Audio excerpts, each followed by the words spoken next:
Hi guys, welcome back to another video. If you saw me saying sorry, it's been a delay. I had hoped to have recorded this during the week, but it's not, it's the week, it's the next weekend. Anyway, let's get to it. Today's case ties in, I suppose, to the question that I asked you guys during the week of, is evil born or is it created? Is essentially what my question was. You know, is an evil person, Ted Bundy, whoever you want to count, even just lesser levels of that, right? Are they born like that? Is it how they are raised? Is it their environment? Is it their peers? Is it a combination of all of this stuff? And it ties in, I suppose, because we are going to talk about Barbie Kardashian. Now, before you come at me, we are not talking about it because it's just this kind of sensational, divisive topic. We are talking about it because the more I did look into it, it's more complex, and again, there are different levels to it and essentially reasons why we are where we are. If you know who Barbie Kardashian is, just continue with the video if you want. If you don't know who Barbie Kardashian is, to put it simply, and I'm only putting it simply like this so that we can then tell the story up until this point, Barbie Kardashian is a biological male, born male, who is in a women's prison in Limerick right now. But we need to tell the story of basically going back to when they were born. So the person that we are talking about today was born Gabriel Alejandro Gentile in Ireland, I think in 2002. We don't actually have the birthday, but going by dates and ages, he would have been born then. His parents were Venezuelan. His mother's name was Maria, and I don't know his father's name, but he was described as sadistic and cruel, so we could just call him scumbag if you wanted. In one of his later trials, Miss Justice Whelan would say that the 17-year-old at the time was born into a household of extreme depravity and domestic violence, and that his parents were essentially in a sadomasochistic relationship. I should have probably just put a warning that I am going to talk about issues like that, child abuse and stuff, and then I will also talk about sexual assault and stuff like that. So just warning for you guys. So as a baby, Gabriel's father would not allow his mother to breastfeed him, to hold him, give him any type of affection. And as he grew, this continued. So as a child, as a little boy, if he was crying, she wasn't allowed to hold him. She wasn't allowed to soothe him. I'm sure anybody with a bit of common sense can understand how that would affect someone, as they grow into a person. Obviously me and anybody else who has a child will also know that I don't even understand how you can do that to allow someone not to be allowed to soothe the child, and then also how heartbreaking it must be if you are being made not to soothe the child. It is also said that as a child, Gabriel was abused by the father. Later on would say abused and sexually abused by both parents is how it's kind of how I read it, but I don't know if it was just the scumbag dad. But he definitely physically assaulted him and stuff, physically abused him, and Gabriel would have witnessed his father doing abusing his mother and stuff physically and whatever else. Okay, and when little Gabriel was old enough, his father started encouraging him to do the same to his mother. So I think we can all establish right away that this is what has affected his relationship with his mother, which we will talk about. When Gabriel was 8, his mother left his father and they moved into a women's refuge. And this was in 2010. And then in 2012, so he would have been 10, he violently attacked his mother. And from then on, he was put into state care. So for the next few years, there's not a lot of information about Gabriel's years in care, although one source does comment for, later down the line, Kardashian's 15 previous convictions, including for sexual assault, carried out when she was 13 years old, was of enormous concern. It is also said that the teenager then stopped their education when they were 14. So I assume they just refused to go to school anymore. So in May 2018 then, Gabriel, Barbie, at this point it's a bit fuzzy, but he's 17. And he is obviously being brought somewhere in a car, and there's a social care worker, two social care workers in the front. And basically, without warning, there was a female driving, and he just lunged forward and started like tearing at her eyes and like trying to gouge them or whatever, and saying, like, screaming, "I'm going to kill you." She managed to stop the car and then just continued the attack, reefing her hair out. Actually managed to get his like legs around her like head and stuff. That's what the source describes. I was trying to picture it in my head, but obviously like this violent attack. The woman required hospitalization after this. The 17-year-old would then tell Gardaí that it was music to her ears to hear the social care worker scream and cry while asking me to stop. He would also then go on to tell the Gardaí that he had a list of staff members that he wanted to attack for various reasons. And he was sentenced to 5 months in detention for this. So obviously a lot of what we're going to talk about is from when before they were 18. So everything is kind of like in the juvenile setting. It's not prison, it's like juvenile detention, it's the care homes, this type of thing. So Gabriel Alejandro Gentil began to, tell the care workers and stuff that they did identify as female, as a girl.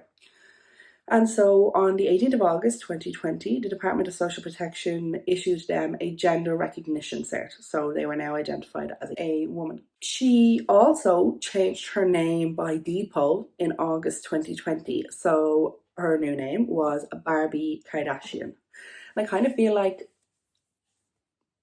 it was like she wanted to pick kind of two names that like were the epitome of a woman, if that makes sense. Like, we all know about Kardashian or Kim in particular.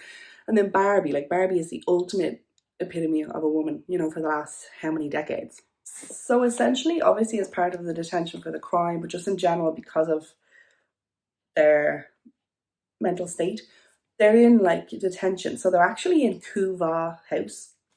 And it's one of 3 like secure units in Ireland, that's all there is, to house 11 to 17-year-olds who have like severe psychological disorders or trauma, and it's usually because of trauma from childhood. In Couva House there are only 4 residents, like 4 people at any time, and so this is where Barbie Kardashian is kept. The teenager did appeal the sentence, however it was upheld by the High Court. Justice Myra Whelan would say that the special care order was both necessary and proportionate and was validly made. So her judgment was like 22,000 words, and it was delivered on the 12th of April then 2019. And it says that the degree of cruelty and dysfunctionality experienced by the girl during childhood was extraordinarily severe, including the withholding of basic care and sadistic conduct. She goes on to say, the evidence of the impact on her welfare and development of this is overwhelming and bears out the argument that she does require the special care now proposed, and that there is every chance that her welfare and development will benefit in the therapeutic care that is proposed. Even though when she's 17, the idea is then she should go on, they don't have anywhere like to go, suitable for her to go, like that's secure rating. So it is actually, she is kept there longer, so past her 18th birthday. So she starts to tell care workers things like her dream is to go to America and become, like a sex worker, and then become famous by working in the porn industry and stuff, so to become famous. A 2017 risk assessment of the girl, so like 15 at this age, they found that the care provided by parents was absent, unreliable and cruel. Her GAL, so her guardian ad litem, basically said that the girl should remain in special care for a prolonged time, and the CFA, the Child and Family Agency, agreed with this ruling. I just want to point out before I continue going on to the trial, right? So it is reported when it says, Barbie Kardashian, blah, blah, blah, of no fixed abode, which usually implies like someone is homeless or like that they're kind of transient, that they're, sofa surfing or this or that. They don't have a permanent dwelling. And the fact that she has been in care with the state and in this place anyway, Cuva House, for a number of years, and for it to be still called like of no fixed abode, like I can understand how that might be. Not that she's probably reading and being like, oh, that's hurtful, but you can understand where that kind of like that could mess with you as well. Like that, even though you're there, you're essentially living with these care workers and stuff, but it's reminded that that's not your home. You have no home. So in September 2020, Barbie Kardashian is then basically charged with threats to kill or assault two people. And these would be her mother and one of the care workers that was in the house. Now, it is actually said that the threats were made after her stay was extended, remember? And then in May 2022, the case came to trial in Limerick Circuit Court. So it didn't actually go to like the criminal court, which another case that I'm actually looking at the moment doesn't. It goes to the Circuit Court. And so she's charged with 7 counts of threatening to kill or assault her mother, and then an additional 4 counts, I think, for the care worker. So we'll just get into the timeline kind of when these threats were made. So I'm just going to read some of the sources, okay? So Thomas Morgan was Barbie's case manager and then the deputy social care manager at Cuva House. So he says that on March 12th, 2020, Barbie Kardashian basically says in one of their chats or sessions or whatever that her intention after being released is to track down her mother, rape her and murder her. And she became frustrated when she could not find out where her mother lived. So I'm assuming like her mother's address and stuff is now hidden from her, obviously for her safety. And then another session in April, the following month, again expressed a desire to rape and murder the mother and to mutilate her genitals. During the trial, Mr. Nicholas, who is her defence, said he accepted Kardashian had told staff at Cuva House at a meeting to discuss discharging her into the community after she had turned 18, that she planned to travel to her mother's house, overpower her, torture her with a knife, a screwdriver, and boiling water. Kardashian told the staff she planned to only exit her mother's house once she was satisfied that she had left her mother to bleed out. She said she would check her mother's pulse to ensure she was dead. So Kardashian had actually been diagnosed with narcissistic personality disorder while being in care. So obviously, I'm not sure when, but obviously between the age of 10 and when this is taking place. So kind of when all of this started taking place was 17 maybe. One of the social care workers that started there was Michael Mannix.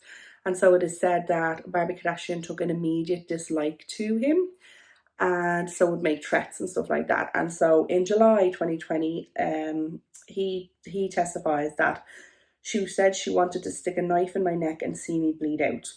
Now he says that he, had dealt with worse and that he wasn't in fear or anything like that, and that he actually found her rude and obnoxious. But then it went further, and Barbie Kardashian basically said that he would rape his family and disembowel them. And it was at this point then that he made a statement to Gardaí. So for a lot of this, the statements that Barbie Kardashian comes up with, they will agree that because of the narcissistic personality disorder and stuff like that, that they know that she says things, for the shock, for the attention and stuff like that. So there is a delay in all these statements being reported. Brent Dugdale, who was another care worker, said that they were a witness to these threats, and so says, she was very cool, calm and collected, and in my opinion it was very genuine. I thought if she got the opportunity she would have acted on her threats. The care workers would all acknowledge like that she had been diagnosed with the personality disorder, that she had alleged or reported that she had been sexually abused as a child, that she had, gone through other childhood cruelty and stuff like that from her parents. Another care worker, Enda Long, also heard Barbie Kardashian threaten Michael Mannix, saying that she would leave his children without a father. And Enda also said that they were present for or aware of threats to murder her own mother. One of the notes from one of the meetings was, if I got into my mother's house, I would run towards her and put a knife into her body, prolong my mum's suffering for as long as possible. I would stab her, but not in her heart or neck. I'd want to put her through lots of torture, fear and humiliation, which ties back to what the dad was obviously doing. I know that my mum is smaller than me. She is physically weak and she is frail. When I was living with her since I was 9 or 10, I was stronger than her then, and I know she would be overpowered by me. Like, I picture like a 9-year-old thinking that, you know what I mean? So her defense argued that, this was all fantasy, and said that the care workers agreed she would engage in shock behavior to get attention. It's also said that she pleaded not guilty to all the charges, and that part of this was to cause like discomfort, I'm assuming, to her mom and to the caseworkers and stuff. But it was also because it would get her more publicity by going to trial. Mr. Nicholas said that there had been, quote, an absence of alarm with these remarks that had been made over the kind of nearly 2 years, and it was only when it was coming up to the release date that, the alarm was raised. The trial lasted 4 days. So the jury of 6 men and 6 women deliberated for just over 4 hours, and then they found Barbie Kardashian guilty. So for 3 of the charges against her mother, there was a unanimous verdict returned of guilty, and for the other 4 there was like a majority verdict. But for the 4 then against Mannix, they were unanimously not guilty for those ones. So basically, before sentencing then, a report had to be made, like a probation report and a psychiatric report and all these things. So Judge Tom O'Donnell basically said that, the contents of this probation report were deeply disturbing. The report was by Mr. Frank Cahill, who was a very experienced probation officer. Before sentencing, he had concerns as to what would happen essentially with Barbie Kardashian after her sentence was completed and she was released, quote, to be left to their own devices. And he sought guidance from the probation service, basically for a plan, for this. And so then just a bit more on that. So he says, some of the major concerns of the report are that the accused is unrepentant about their threats to kill or cause serious harm to their mother. The report concludes that the accused is at high risk of not just reoffending, but also about committing serious crimes. The major concern to this court is what is to happen to this accused once any sentence that might be imposed is concluded. The authors of the report feel it is incumbent on the state services and associated medical services to get involved and try to come to some long-term solution. Mr. Nicholas, her defence, then basically, agrees and acknowledges this and says that there should be some form of post-release care plan and housing supports put in place to help. And he says, what to do? I am not a doctor and I'm glad I'm not in the position you are, Judge, but this is a young person who has verbalised threats and wanting to go further with it. What to do? What can we do? It is highly important to have a significant post-release supervisor plan in place, but I am not qualified enough to know what that is. It is a complicated case, and my client is a person who is young, confused, and who has several personality disorders. 5 psychiatrists assessed Barbie Kardashian, and all of them believe that there is a real danger of her carrying out her fantasies. The judge had also said the court acknowledges the extremely complex background of the accused, who at this stage must be regarded as a vulnerable person. One can only hope that the relevant state agencies take heed of the stark warning contained in the probation officer's reports. So basically, Barbie Kardashian was sentenced to 5.5 years, but the last 12 months were suspended. And so she would serve 4.5, and then obviously good behaviour and all that jazz that goes ahead with it. But the judge basically says that he would consider enacting the final 12 months he suspended if she did not engage with the probation services for a period of 2 years after her release, if she communicated or attempted to communicate with her parents. Her parents, it's only ever been her mom that she's been, shitty to. And that's the thing, like, the dad created this monstrosity, this mess. And where is he? The scumbag, is he still even in Ireland? I don't know. But you would just love for, in these circumstances, for the people who are the cause for these actions and these situations, they should be held accountable for something. Even if it is like a delayed child abuse charge or something. Barbie Kardashian also agreed to reside at an address approved by the Gardaí and probation services after her release. She is to notify the probation services of any post-release intimate relationships and that she cooperate with a Garda liaison officer. The judge ordered that the Irish Prison Service has to give the probation service 6 months' notice ahead of her release. So I guess that brings us to now. So kind of this year then has been a lot of talk because Barbie Kardashian is housed in the female wing of Limerick Prison. She is not just in with all the other women, okay? So she is in a special like protection wing, not protection like maximum security type of wing, let's say. It's not for her protection, it's for everyone else's. So there's her, there's actually another transgender prisoner, and then there are 2 child killers, and they are all in there together. Barbie Kardashian has continued to do what she does best, which is to threaten women and, you know, instill fear, this type of thing. Could even be by knowing that they're doing this, that they're going to get more publicity outside because they know the newspapers will love it, the media love it. So even like the female prison officers, she has like threatened to rape them.